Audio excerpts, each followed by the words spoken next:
University के professor Ratanlal को 30,000 court ने 50,000 के निजी मुचलके पर जमानत दे दी है। प्रोफेसर रतनलाल ने ज्ञानव्यापी मस्जिद में पाए गए मुबैना शिवलिंग की तस्वीर के साथ एक मुतनाज़ा पोस्ट किया था, जिसके बाद उनकी गिरफ्तारी हुई थी। पेश है ये खास रिपोर्ट।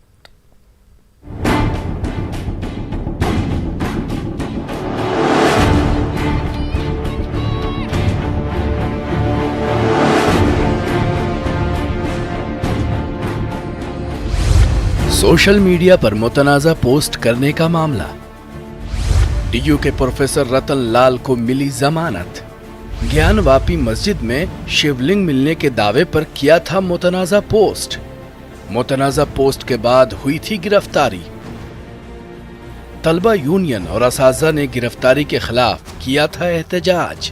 दिल्ली यूनिवर्सिटी के प्रोफेसर रतनलाल को अदालत से जमानत मिल गई है।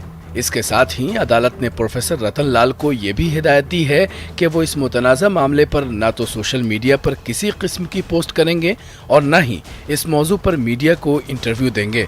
अदालत ने उन्हें 50,000 रुपए के मुचलकों और इतनी ही रकम की जमानत पर जमानत दी है। ताहम अदालत के सामने बहस करते हुए दिल्ली पुलिस ने प्रोफेसर रतनलाल को 14 दिन की अदालती हिरासत में भेजने का मुतालबा किया था। वाज़ेह हो कि प्रोफेसर रतनलाल ने वाराणसी की ज्ञानवापी मस्जिद में मुबैना तौर पर शिवलिंग जैसा ढांचा मिलने के बाद सोशल मीडिया पर एक मुतनाज़ा पोस्ट किया था, जिसके बाद दिल्ली पुलिस ने उन्हें गिरफ्तार कर लिया था। दिल्ली यूनिवर्सिटी में गिरफ्तारी के खिलाफ तलबा यूनियन और असातिज़ा ने एहतजाज किया था। तलबा ने प्रोफेसर की रिहाई का मुतालबा किया था। Bureau report, news 18 Urdu. वज़ीर-ए-आज़म नरेंद्र मोदी 23 और 24 मई को जापान के दारुल हुकूमत टोक्यो में होंगे। इस दौरे में जहां एक जानिब मोदी क्वाड समिट में शिरकत करेंगे, इसके साथ ही तकरीबन 36 घंटे के सफर में वो अमेरिकी सदर जो बाइडेन, जापानी वज़ीर-ए-आज़म फूमियो किशिदा और ऑस्ट्रेलिया के नए वज़ीर-ए-आज़म से भी मुलाकात करने वाले हैं। पीएम मोदी के जापान के इस तीसरे दौरे में दो तरफा बातचीत के दौरान सरमायाकारी, तिजारत, सिक्योरिटी, टेक्नोलॉजी समेत कई अहम उमूर पर तबादला ख्याल होगा। पीएम मोदी आज की रात जापान के लिए रवाना होंगे और 23 मई को टोक्यो पहुंचते ही उनका प्रोग्राम शुरू हो जाएगा। सीधे रुख करेंगे दिल्ली का। हमारे साथ मौजूद हैं हमारे साथी शैलेंद्र वांगू। शैलेंद्र, पीएम नरेंद्र मोदी का ये जो दौरा है ये काफी अहम माना जा रहा है, खासकर जापान के साथ जो रिश्ते रहे हैं उसमें कई अहम मामलों पर यहाँ पर तबादला ख्याल हो सकता है। तफसीलात चाहेंगे। देखिए हिना, ये ऑफिशियल विजिट है पीएम मोदी का और आज रात 8 बजे प्रधानमंत्री मोदी टोक्यो के लिए रवाना होंगे।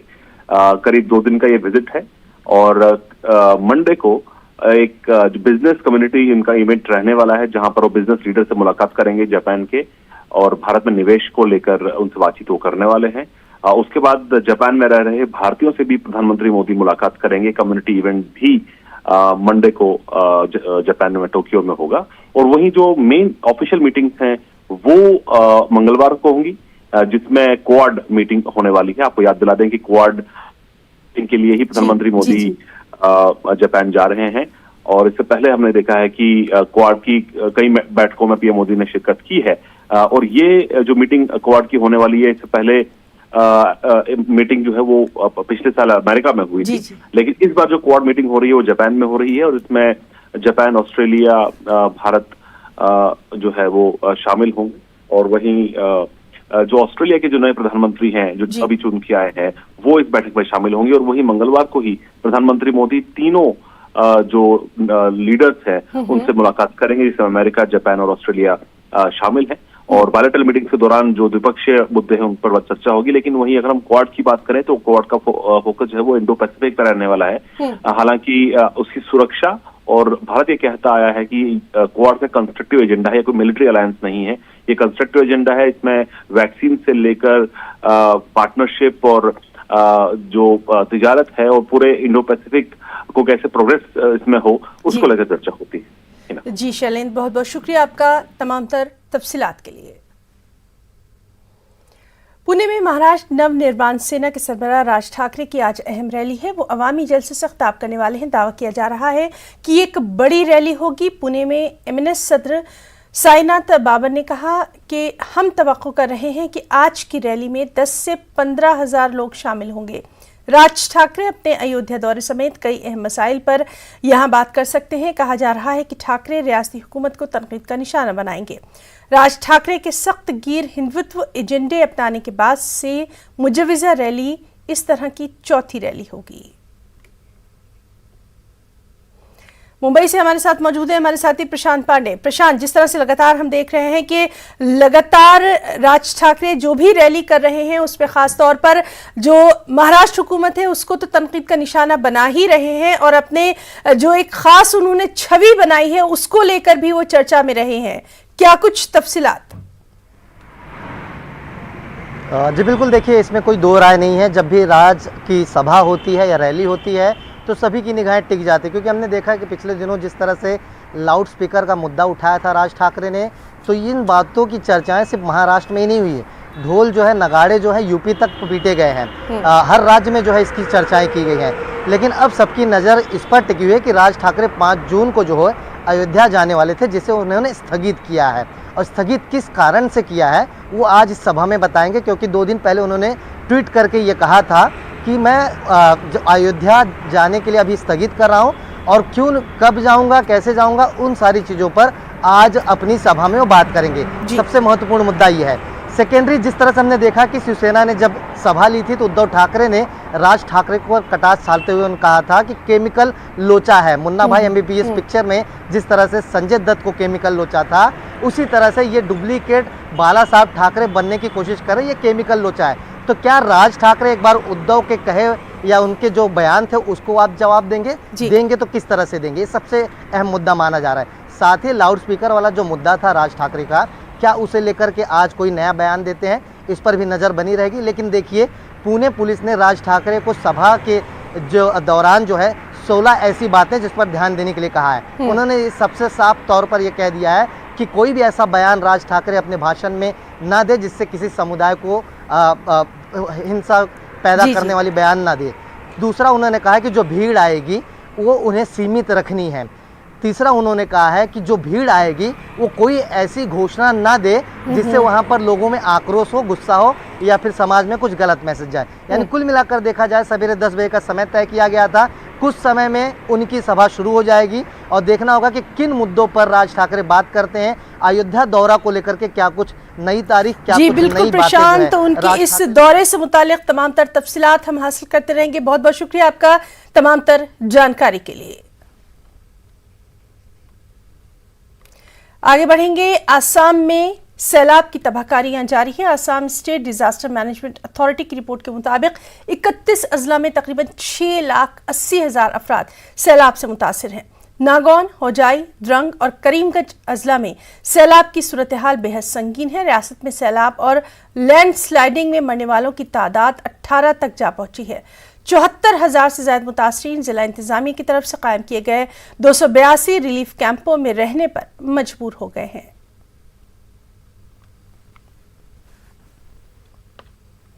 एक्चुअली क्या है कि डिस्ट्रिक्ट एडमिनिस्ट्रेशन का है एज पर डायरेक्शन, जो भी सामान आता है हमें पहले से ही अलर्ट कर देते हैं। हम यहाँ पॉइंट पे रहते हैं, स्पॉट पे, और जो भी सामान आता है अभी तो कंटिन्यूअस चल रहा है।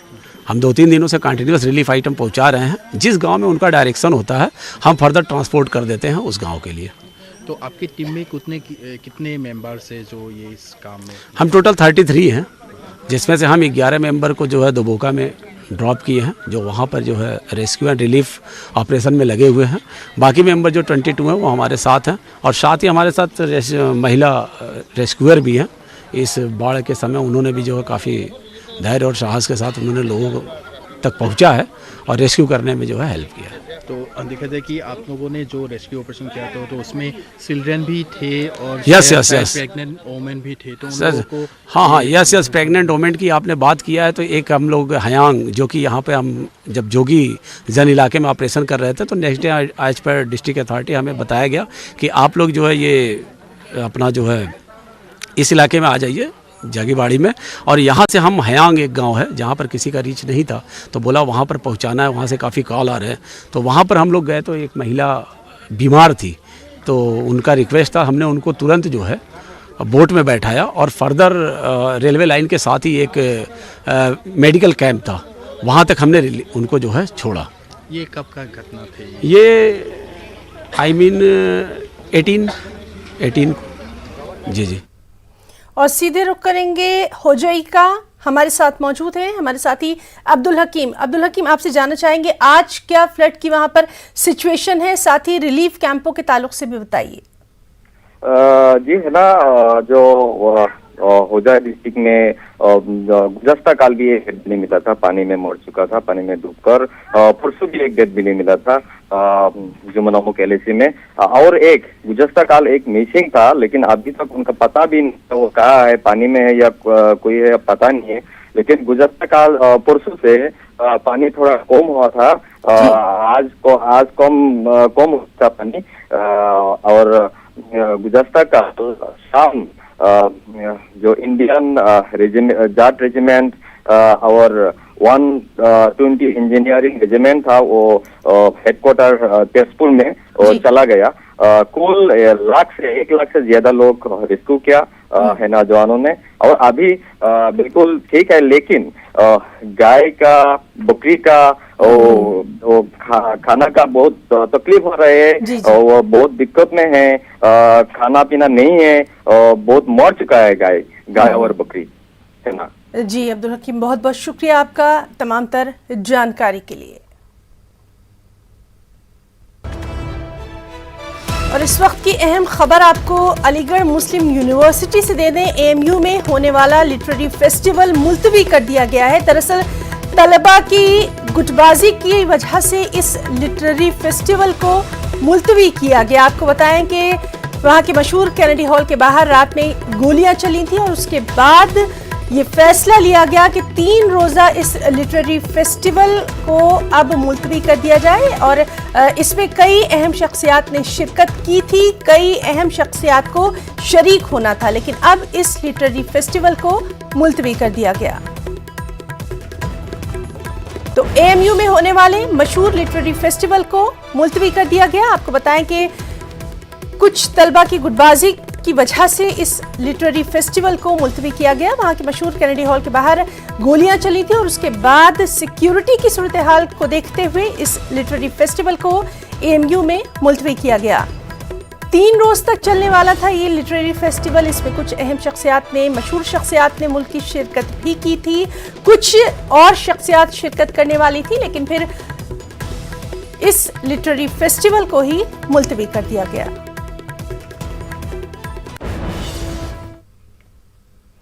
और चलिए आगे बढ़ेंगे। जम्मू कश्मीर के रामबन सुरंग हादसे में महलवकीन के अहल खाना के लिए कंस्ट्रक्शन कंपनी की तरफ से मुआवजे का ऐलान किया गया है। कंस्ट्रक्शन कंपनी की तरफ से महलवकीन के अहल खाना को 15 लाख रुपए दिए जाएंगे। इस सिलसिले में डिप्टी कमिश्नर रामबन ने ट्वीट किया है। वहीं एलजी की तरफ से 1 लाख रुपए के एक्सग्रेशिया का ऐलान किया गया।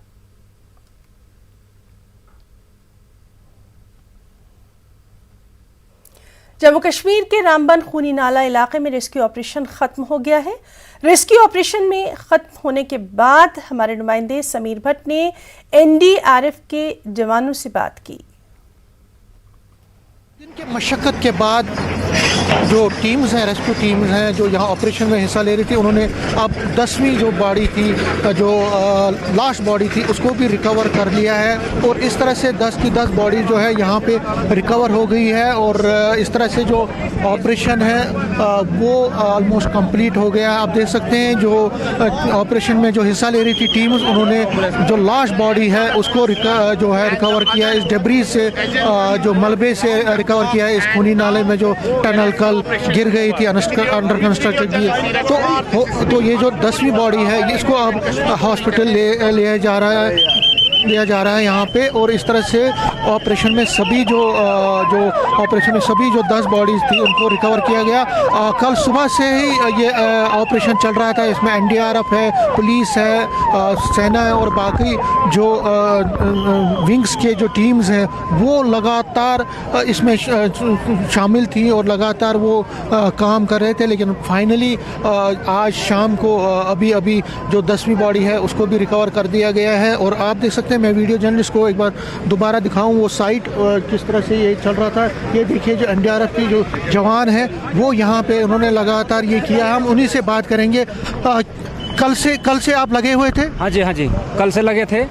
और 10 लाशें निकल चुकी हैं। आज NDRF की टीम आई थी हमारे पास, यहाँ हम लोग आए थे यहाँ पे, और अभी जो है तकरीबन जो यहाँ के लोकल लोग बता रहे हैं कि ताकि जो है लगभग पूरा जो डेड बॉडी है पूरी निकल चुकी है। कितना मुश्किलें आ रही थी यहाँ पे? बहुत सारी मुश्किलें आई सर हमको, क्योंकि जैसे जैसे हम काम कर रहे थे वैसे वैसे गिर रहा था, जो स्लैब से ऊपर से गिर रहा था। उसके बाद जो है हमारे अफसर्स लोग भी हैं और जो हम लोग सिपाही लोग भी हैं, SDRF NDRF ढेर सारी संस्थाएं आई थी, लेकिन उसमें काफ़ी मुश्किल का सामना करना पड़ा साहब। क्या क्या मुश्किलें आई? शुक्रिया सर, देखिए मुश्किलें काफ़ी आई यहाँ पर, 2 दिन हो गए यहाँ लगे हुए, सबको पता है। यहाँ SDRF NDRF and police civil media वाले, शुक्रिया आपका भी, आपने साथ दिया। और कितने पत्थर आ रहे हैं, अभी भी आपके सामने पत्थर आ रहे हैं, और इतने बड़े डोजर आ रहे हैं ऊपर से पत्थर, तो मुश्किल से जान बचाए। लेकिन हम इसमें खुश है कि हमारे से जो रेस्क्यू पूरा, कोई जान बच नहीं पाई, उसका दुख है? नहीं, बड़ा दुख है, हमें दुख है, हमें होता है इसका एक दुख है कि जान नहीं बच पाई, बड़ा दुख है हमें इस चीज़ का। यहाँ पे जो ऑपरेशन चल रहा था, आप यहाँ पे लगातार कल सुबह से थे, आपको आपके मन में परसों शाम से आपके मन में भी होगा कि कहाँ की सोच रहे थे कि अगर कुछ बच्चे होंगे, क्या पता जल्दी रेस्क्यू हो जाएगा, तो क्या पता बीच में मत कुछ बच्चे होंगे, मतलब जो जिंदे होंगे। फ़ोन बज रहा था लोगों का, मगर जब ऑपरेशन लंबा हुआ तो बचना कहाँ था। लेकिन जो हालत थी बॉडीज़ की वो बहुत ही दर्दनाक थी। आप बहुत दर्दनाक हालत थी सर बॉडी की, तो फिर भी सर अच्छा होगा, वैसे जो भी काम किया वो जवानों ने अच्छा किया सर।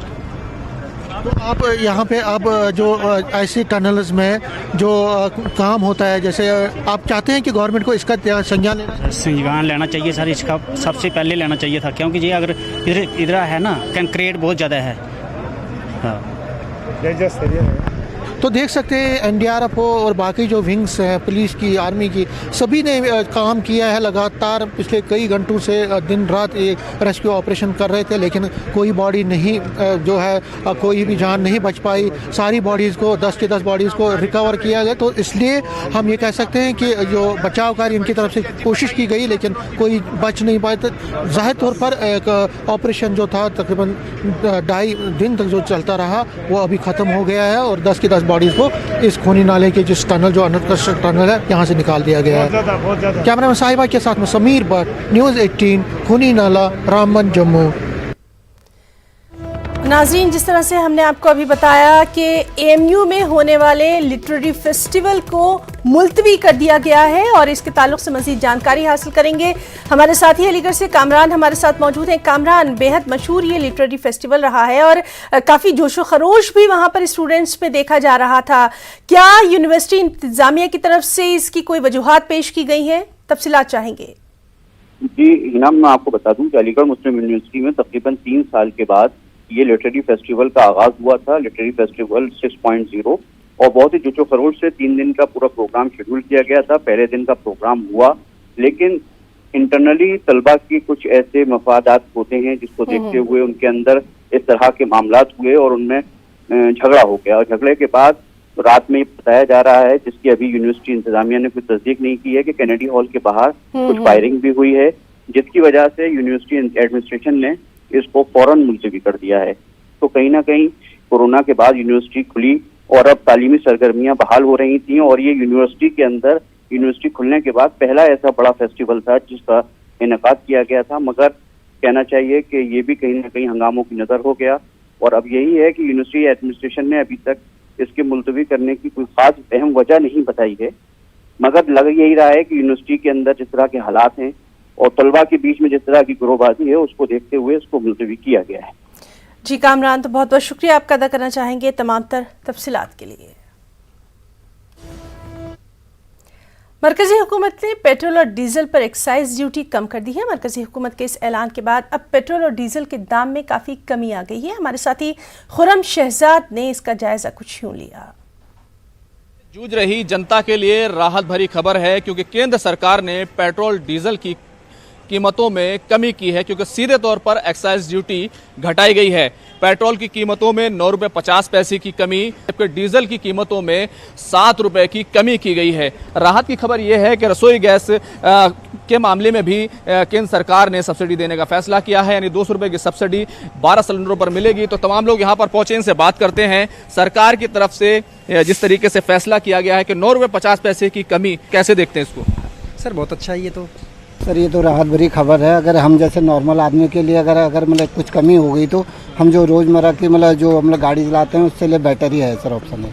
तो देखिए लोग खुश हैं क्योंकि पेट्रोल डीजल की जो कीमतें होती हैं, खासतौर से डीजल की जो कीमतें होती हैं, माल ढुलाई होती है, सब्जियां ढुलती है, तमाम जो ज़रूरियात ज़िंदगी की चीज़ें हैं वो ढोई जाती हैं। लोग अपनी चीज़ें खरीदते हैं, फल खरीदते हैं, तो उस पर भी सीधे तौर पर असर पड़ता है। तो ढुलाई कम होगी तो जाहिर सी बात है दूसरी कीमतों पर भी फ़र्क पड़ेगा। तो काफ़ी लोग खुश हैं। कई लोग कह रहे हैं कि ये ज़रूर कह रहे हैं कि थोड़ी सी और ज़्यादा जो है महंगाई से राहत मिलनी चाहिए। महंगाई अभी भी ज़्यादा है क्योंकि खुदरा जो तेल वगैरह है उनकी कीमतें ज़रूर बढ़ी हैं, लेकिन सरकार की तरफ से ये बड़ी कहना चाहिए एक तरीके से राहत जो है जनता को दी गई है और इस राहत से जो जनता है, जो लोग हैं वो काफ़ी खुश हैं। कैमरामैन रमेश के साथ Khurram Shahzad, news 18 Delhi. Western disturbance के असर की वजह से अब शुमाली हिंदुस्तान की कई रियासतों में मौसम बदल रहा है। दिल्ली, हरियाणा, यूपी जैसी रियासतों में घन गरज चमक के साथ बारिश हो रही है, जिसकी वजह से शदीद गर्मी से यहाँ के लोगों को कुछ राहत मिल गई है। महकमा मौसमियात के मुताबिक शुमाली हिंदुस्तान में चंद दिनों तक शदीद गर्मी से राहत इसी तरह मिलती रहेगी। उधर 1-2 दिनों में मॉनसून के केरल पहुंचने की उम्मीद भी की जा रही है और अगर ऐसा होता है तो ये हालिया बरसों में मॉनसून का इब्तिदाई आगाज हो जाएगा। केरल में मॉनसून पहुंचने की आम तारीख 1 जून है।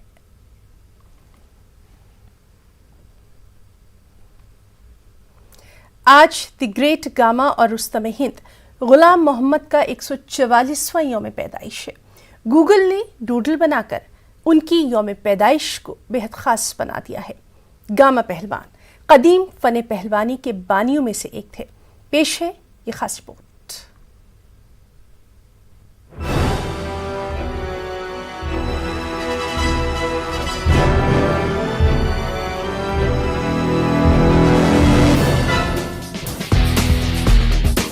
गूगल सर्च इंजन का आज का डूडल आर्ट वर्क 20वीं सदी के अवाइल के एक हिंदुस्तानी पहलवान गुलाम मोहम्मद बख्श बट के कारनामों का जश्न मना रहा है, जिसे द ग्रेट गामा के नाम से जाना जाता है। ये डूडल आर्ट वर्क फनकार मिरिंदा जावेरी के जरिए तख्लीक पाया है। वाज़े हो कि गूगल डूडल पहलवान के असरात और नुमाइंदगी को भी पेश करता है जो वो हिंदुस्तानी सकाफत में लाए थे। गुलाम मोहम्मद बख्श बट को बड़े पैमाने पर अब तक के बेहतरीन पहलवानों में से एक समझा जाता है और उन्होंने अपने तमाम बैनुल अक़वामी मैचों में नाकाबिल शिकस्त रहने के बाद द ग्रेट गामा का नाम हासिल किया। उन्हें रुस्तम जमा भी कहा जाता था। वो कदीम फन पहलवानी के बानियों में से थे। पंजाब के अमृतसर जिला के जबवाल गांव में पैदा हुए। 1910 में वर्ल्ड हैवीवेट चैंपियनशिप और 1927 में वर्ल्ड रेसलिंग चैंपियनशिप शामिल हैं। एक रिपोर्ट के मुताबिक जब गामा पहलवान 10 साल के थे तो उनके वर्जिश के मामलात में सिर्फ 10 साल की उम्र में 500 पुशअप शामिल थे। उन्होंने 15 साल के होने के बाद रेसलिंग का आगाज किया और फौरी तौर पर हिंदुस्तानी अखबारात में गामा के तौर पर कौमी हीरो और आलमी चैंपियन की हैसियत से छा गए। गामा पहलवान ने 1960 में अपनी मौत तक अपने बाकी अय्याम लाहौर में गुजारे, जो तकसीम के बाद पाकिस्तान का हिस्सा बन गया। रिपोर्ट के मुताबिक प्रिंस ऑफ वेल्स ने पहलवान के एजाज में गामा पहलवान को हिंदुस्तान के दौरे के दौरान चांदी की गद्दी भी पेश की थी। गामा की मीरास जदीद दौर के पहलवानों को मुतासिर करती है। यहाँ तक के कहा जाता है कि ब्रूस ली भी गामा के एक मशहूर मद्दाह थे। Bureau report, news 18 Urdu.